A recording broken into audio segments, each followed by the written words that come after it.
Hi there, Stephanie here. I'd like to try to clarify some ideas around the concept of fluency.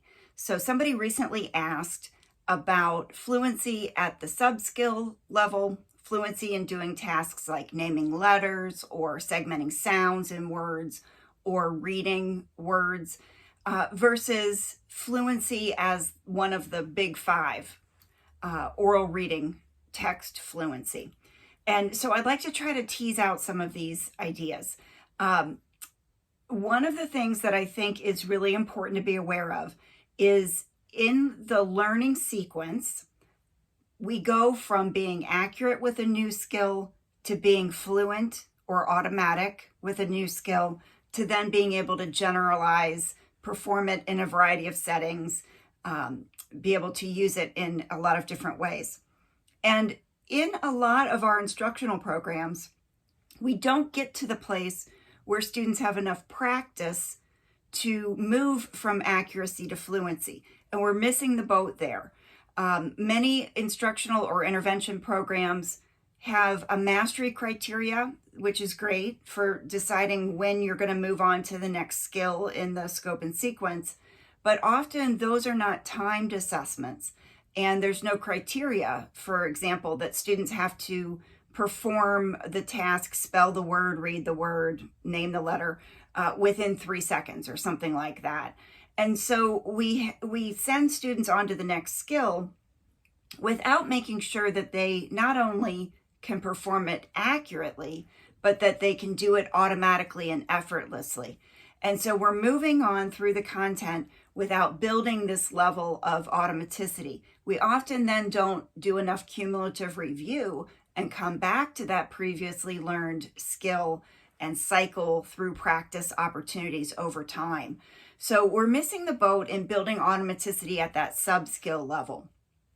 And we all know that the National Reading Panel report had 5 essential or core components that were identified, and reading fluency was one of them.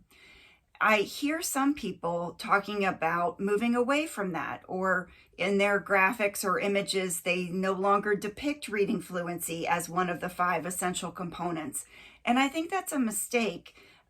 So correct me if I'm not thinking about this correctly, but in my experience, students can be perfectly automatic, let's say at the word reading level, but they still can possibly struggle with text reading automaticity.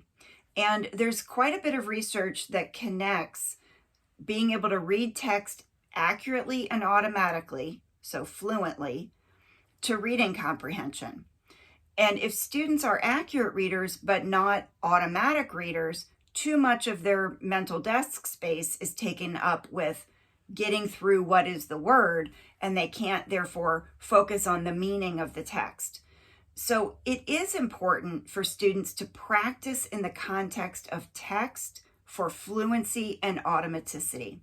I know there's pushback because some people got the wrong, memo on this, and they think reading fluency is about reading fast. That's not true. But I really am skeptical about this idea that we can build fluency at the sub-skill level with reading individual words, for example, and we don't need to build fluency at the text level. I think that's a mistake. I think we need to keep this component in the big 5, and I think we need to give sufficient attention to students practicing for automaticity at the word level, but then also practicing for automaticity and fluency, the kind of fluency that facilitates reading comprehension in connected text. And the best way to do that is what's indicated in the research is through repeated reading. So let me know your thoughts and ideas about this. If it brings up additional questions, that'll give me ideas for future videos.